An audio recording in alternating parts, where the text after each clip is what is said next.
All right. Good morning, everybody. And, okay. It is supposed to be Mellow Monday, right? But, guys, I don't know what's. Looks like the election season just doesn't want me to have my Mellow Monday mornings. They want us wound tight and concerned about the future, man. So I guess that's what we're doing today. Let's talk about what happened. Y'all hold on to your booties because it's about to get scary out here.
Guys, here we go. You know what? That fade was a little quick. Let me I'm gonna crank that up a bit. Hopefully that looks better. So, Waller says can't be burdened by what has been to burden the future with the burden of today. Well played, my man. Well played. Pit Danny is pulling double duty over there on Rumble as well, where there's a half a dozen people watching, but the bulk of our viewers appear to be on YouTube, which is good news because, unlike Joe, we didn't get dropped all the way the fuck out. So, for those of you watching on YouTube who were watching Friday and enjoying the tour of the newly decorated studio, I have it on good authority that I can gesture at the back wall, but I cannot, while on YouTube, actually pick up one of the... They're not firearms, YouTube, by the way. Airsoft toy replica rifles, okay? So what happened was, apparently, YouTube is trying to get rid of everybody who gets funded through ad reads and ad buys from firearms manufacturers of things like body armor, et cetera, et cetera. I've got some body armor that's left over from Afghanistan somewhere in all these boxes that I've still got to get unpacked, and I'll if I can find it, I want to put that up on the wall too. But yeah, they're trying to get rid of people who were funded by basically everything that you love. If you love it, fuck you. So, speaking of problematic love, Kamala Harris is the new apparent That's fair play, Bear. That's fair play. Unverified Bear says, Chris, I'm not sure I believe you. Could you show us the carrier group again? So yeah, that's what happened. I grabbed one of the rifles that is a gas-powered replica that's mechanically identical to a real rifle, and showed, mechanically the only difference between this and a real rifle is there's a gas tube instead of a firing pin. But we're gonna see how we fare. And oh, by the way, so let me get back to the subject, and I do want to ask you guys, because I had fun with this one. Did I go too far with the thumbnail this morning? Did I go too far? Not far enough? You know, there's a hot dog joke in there somewhere, I'm sure. But Kamala is surprised it's Joe's turn to go down. So, old Joe has been removed. And I say that advisedly because let's be honest. We've got this letter. Oh, come on, CNN, you sack of shit. What are you doing to me? Okay, yeah, we've got this letter, and the first thing I want to point out about the letter, we got the news, and by we, I mean the United States of America writ large, got the news that Joe Biden is dropping out of the presidential race when he shared a photograph of this letter from his personal account on X. And before we even read the letter, I want you guys to notice this is not on the White House stationery. This is not the White House letterhead. This is on his personal letterhead.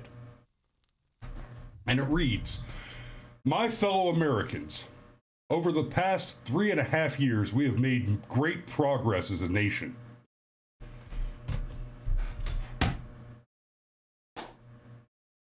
We've made great progress as a nation.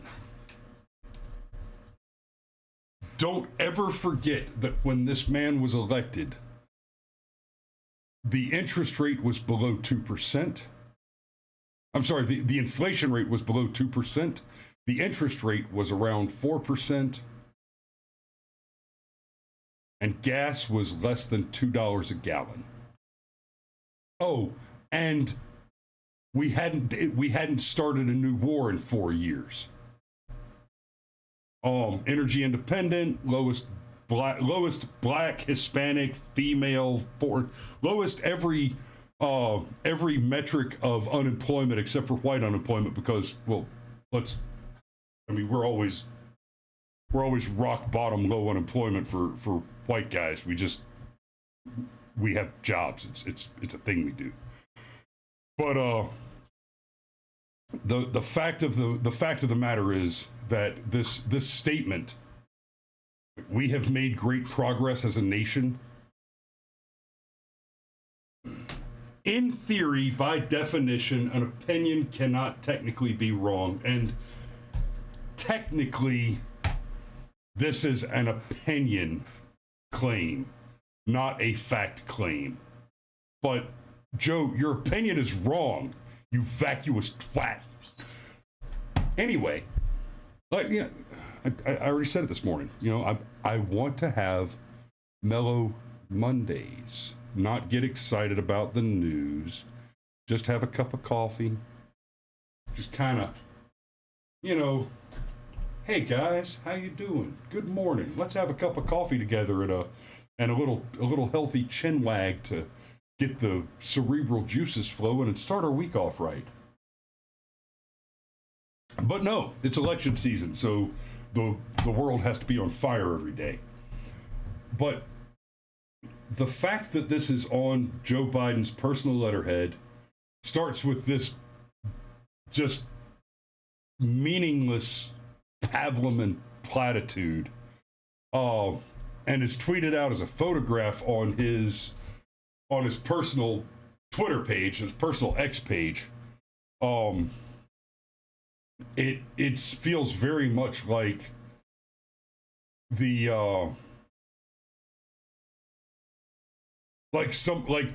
basically Joe Biden has dropped out of the race and nobody told Joe yet. I'm curious. This is what I'm really looking forward to. Later this week, we're going to have Joe Biden speaking to a camera, and he's going to make it clear by something he says. He's going to accidentally tell the truth, and he's going to make it clear by something he says that nobody told him he was dropping out. And I don't mean like he's going to come out with this full-throated, no, I didn't mean to drop out. I mean, he's going to say something like, wait, when did I do that? When did that happen? Or,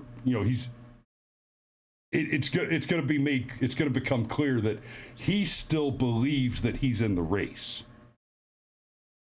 And I don't even have to make the conspiracy theory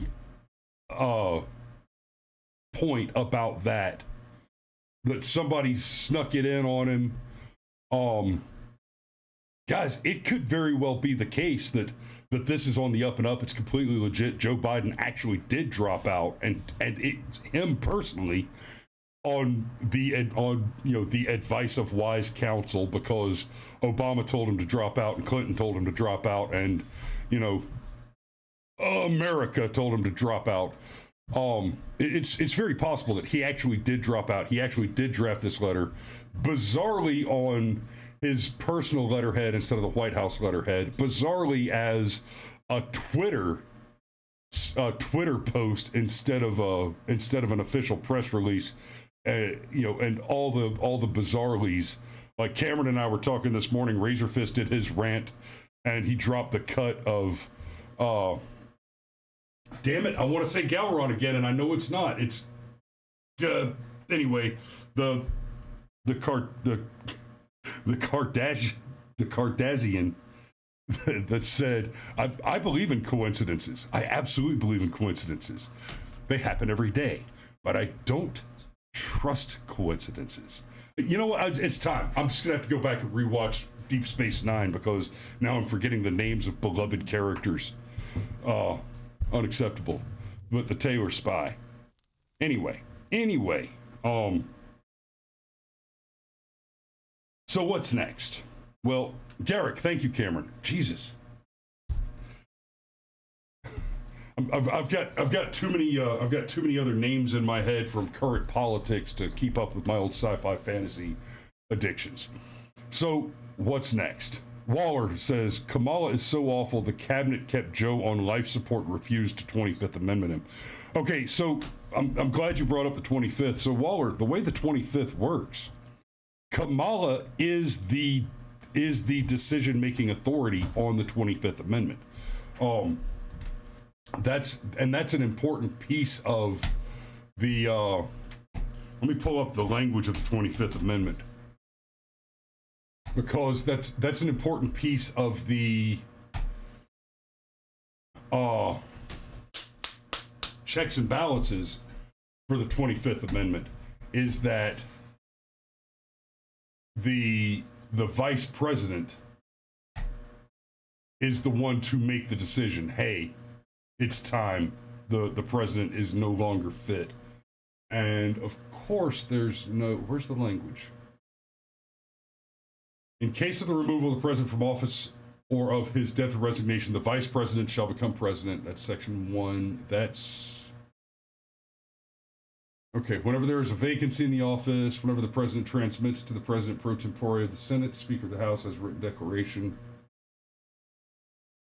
Okay, whenever the president transmits to the president pro tempore of the Senate and the Speaker of the House of Representatives his written declaration that he is unable to discharge the powers and duties of his office, and until he transmits to them a written declaration to the contrary, such powers and duties shall be discharged by the vice president.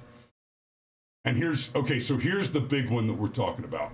And this is why Kamala's involvement here is important. Whenever the vice president and a majority of either the principal officers of the executive departments or of such other body as Congress may by law provide transmit to the president pro tempore of the Senate and the Speaker of the House of Representatives their written declaration that the president is unable to discharge the powers and duties of his office, the vice president shall immediately assume the powers and duties of the office as acting president. So essentially, without going through the process of impeachment and removing the president from the office, the 25th Amendment does not allow for any authority other than the vice president. In many ways, there's a good argument to be made that the only actual legal responsibility of the vice president is to be available to take over if something happens to the president, and to be the person who makes the observation and makes the decision to remove the president based on that president's incapacitation. One of the things that needs to be harped on by MAGA speakers. Okay, Waller says, and the cabinet. See, here's the thing. The law on this is pretty clear, and it might not seem clear in the language there, but it is the vice president and a majority of either the principal officers of the executive departments. That would be the cabinet, the principal officer of the executive department. So she has to initiate it, and yes, she's the lone veto for that. But without the vice president initiating it, the cabinet can't do it by themselves. It has to begin with the vice president, and then she brings in the cabinet. They together make the decision and send the letter to the president pro tempore and the speaker of the house, and then it can happen. So this is something that needs to be hammered by every conservative pundit and MAGA PAC advertising campaign and shithead in a shed in his backyard like me. Everybody needs to remind the world that, hey, nobody with an IQ above room temperature has believed since before his inauguration that Joe Biden was anything but mentally infirmed and utterly incompetent to the task of serving in this office. And you only have to look to the commentary of the left to see that in evidence. Right? Many other pundits often reference the, I think it was a Time article that said, hang in there, Joe Biden. We only need your corporeal form. Right? That was 2020 before the election. They knew that he had applesauce for brains and was just barely breathing. Right? Joe Biden's oatmeal mush brainstem has been little more than an ineffective life support system for nearly a decade already. The man is falling apart, but he's not falling down. So the thing that needs to be hammered is that no intelligent person can look at this situation and not say, how is it possible that Kamala Harris, in good faith, has served in the office of the vice president for 4 years and not, as is her legal responsibility, in fact, arguably her only legal responsibility, especially while she has refused to engage in her other tentative responsibilities like dealing with the border crisis as the borders are, has she not invoked the 25th Amendment and taken the reins of power? Now, I'm not saying I want Kamala Harris to have taken the reins of power and been the president for the last 4 years. God's forbid. But now we have a woman, Vice President Spit Roast, who appears to be the heir apparent, and we have to hope that she is competent and honorable enough to do the job. And given that she has watched Biden bumble about and not used her authority to remove him, one cannot argue. It is impossible to make the argument now that she is both competent and honorable. She either knew he was infirmed and was fully aware that she needed to remove him using the 25th, or she didn't know that. So she either knew it was the case and didn't act, in which case she's not honorable. She did not discharge her duties in full, in good faith, or she simply did not understand what her responsibilities were, and that the threshold for that level of competence had been dropped well below by President Joe Biden, in which case she's not competent to the job.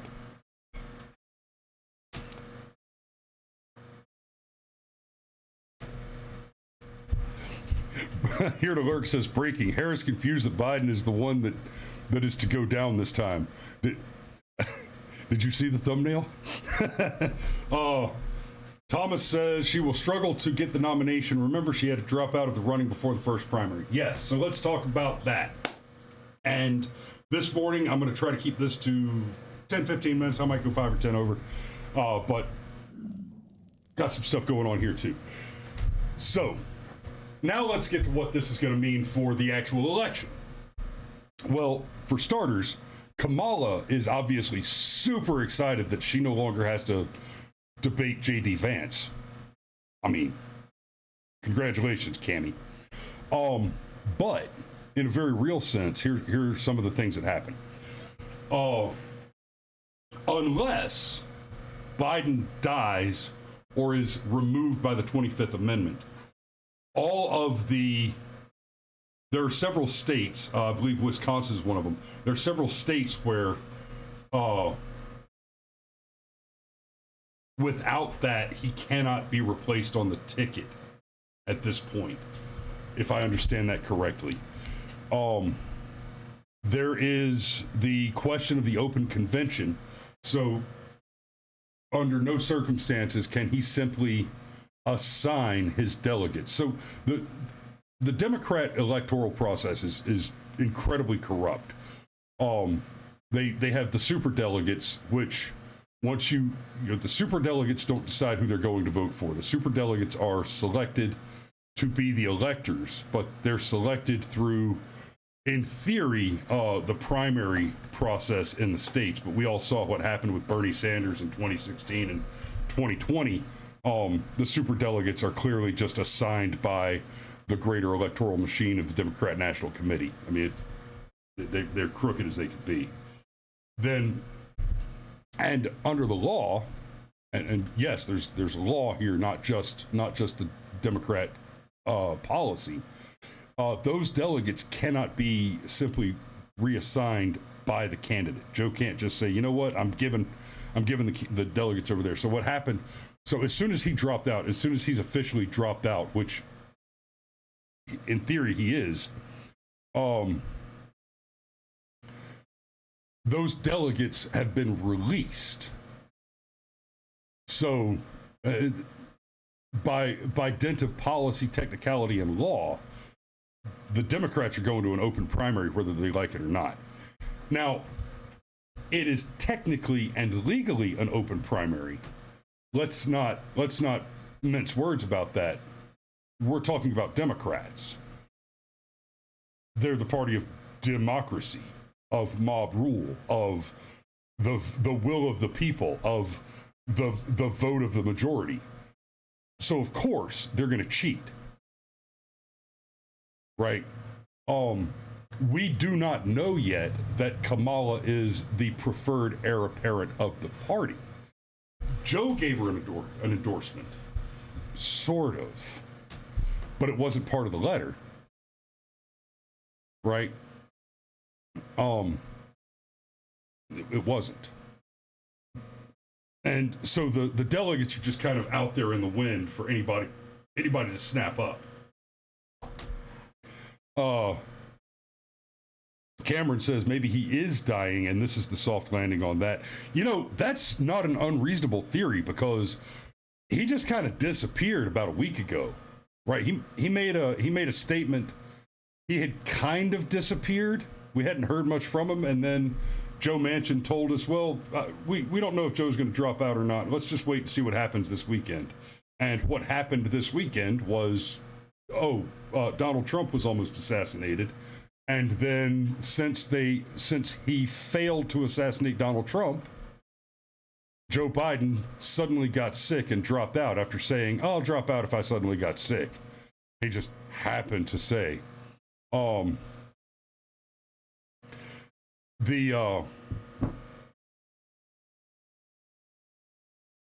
St. Michael of Cigarillo says his brother just said something along those lines. I hadn't seen that yet, St. Michael. If you could send it over, that'd be interesting. Papa Polak says managed democracy. Yeah. So the delegates are in the wind. That's going to be cheated. So Kamala will not actually be the candidate unless the party machine wants her to be the candidate. It's that simple. The candidate will be whoever it is that the Democrat machine wants, right? Think back to 2020, 2016. Nobody wanted Hillary.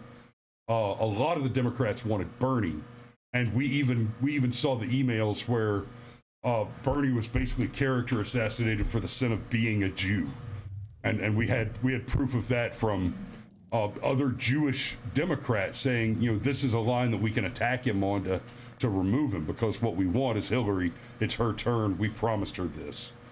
And, that's not conspiracy theory shit. That's not like what's under the bandage Trump type of tinfoil hat bullshit like you get from the left. The funny thing about conspiracy theories on the right is we have receipts, right? We have video. We can show you the truth. Anyway, the other thing to talk about is campaign finance law. So Biden has indeed raised a lot of money. Hell, George Clooney, before he wrote his op-ed saying that Biden needs to drop out, ran the largest campaign fundraising event in history, where he raised $29 million for Joe Biden. That money's locked up now. So here's the way it works. Because of campaign finance law says that money belongs to the Joe Biden for President campaign, or whatever the name of the campaign organization is. It's not exactly an LLC or a 501. Well, it's a 501 something, I think. I could get a little smarter on this. But legally, the money that has been raised by the campaign organization is locked to that campaign organization. That campaign can't just say, you know what, we've decided to put it over here. So, Joe Biden is stepping down, and we're going to go ahead and transfer all of our money over to Kamala Harris. That's not an option. If Kamala is going to be the candidate, she has to establish a campaign organization, and it has to be funded. And it has to be funded in a specific way. And it can't be that the money is transferred directly from Biden's campaign to Kamala's campaign. Here's a big problem with that. This is going to be a sticky wicket for a lot of these organizations, and we're going to start hearing news about it. Probably not even this week. We're probably not even going to start hearing the news about it until after the Democrat convention. But it's going to be one of the excuses they use when they start slipping in the polls real bad. Is a lot of their donors, right? There's some bigger donors that are just going to stroke the check they can stroke. They're going to put the money in. They're going to get the money to them as however they can, by hook or by crook. But not everybody's George Soros.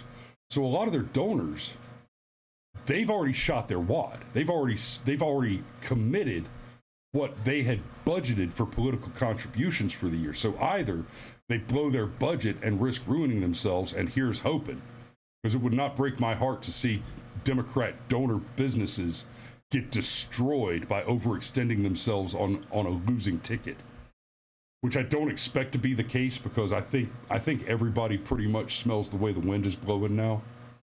Or the campaign comes up short on campaign contributions because nobody's legally allowed to donate, or I'm sorry, nobody's financially able to donate, because the money that they had budgeted for donations is already spent until it's refunded.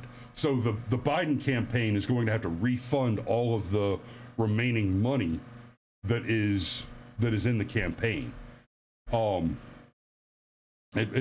It's not exactly the same as a bankruptcy, but it is similar. So that's the thing that's about to happen. Now I'm going to go ahead and put a pin in it there, and I'm going to say this last thing before I go. I'm seeing the numbers are a little higher today than they were most days last week, and not dramatically, but there was an interesting thing that happened last week when YouTube threw me off. And that is like almost instantaneously, all of my numbers spiked, doubled and tripled on other platforms. Just like all of a sudden, we just had a huge influx of additional viewers from other platforms as soon as YouTube threw us off. And it wasn't, the difference was substantial enough that it is not the case that everybody who was watching on YouTube at the time just suddenly went and watched on one of the other channels. It was more people than that could account for. So,